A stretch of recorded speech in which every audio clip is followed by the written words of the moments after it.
ಮದುವೆಯ ಸಂಭ್ರಮದಿಂದ ಹೊರಬಂದು ವೆಂಕಟನಾಥರು ತಮ್ಮ ನಿತ್ಯ ಕೃತ್ಯಕ್ಕೆ ಮರಳಿದರು. ಆಶ್ರಮದ ಶಾಂತ ವಾತಾವರಣದಲ್ಲಿ ಚಿಕ್ಕ ಶಿಷ್ಯರಿಗೆ ಸಂಸ್ಕೃತ ಹಾಗೂ ವೇದಪಾಠ ಬೋಧಿಸಲು ಪ್ರಾರಂಭಿಸಿದರು. ಈ ಪರಿಯ ಸೊಬಗು ಇನ್ಯಾವ ದೇವರಲ್ಲಿ ಕಾಣೆ, ಗೋಪಿ ಜನಪ್ರಿಯ ಗೋಪಾಲಗಲ್ಲದೆ.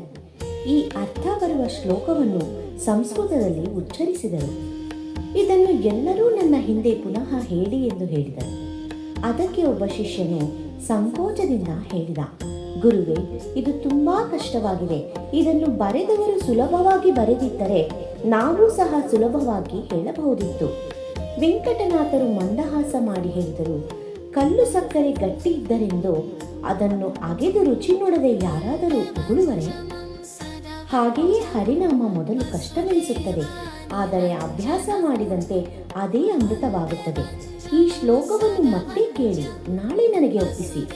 ಆ ದಿನದ ಪಾಠ ಮುಗಿಯಿತು. ಮರುದಿನ ಗುರುಗಳು ಹಿಂದಿನ ದಿನದ ಶ್ಲೋಕವನ್ನು ಹೇಳಲು ಶಿಷ್ಯರಿಗೆ ಹೇಳಿದರು.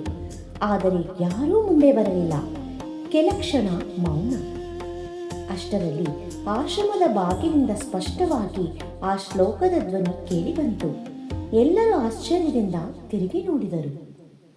ಈ ಪರಿಯ ಸೊಬಗು ಇನ್ಯಾವ ದೇವರಲಿ ಕಾಣೆ, ಗೋಪೀಜನ ಪ್ರಿಯ ಗೋಪಾಲ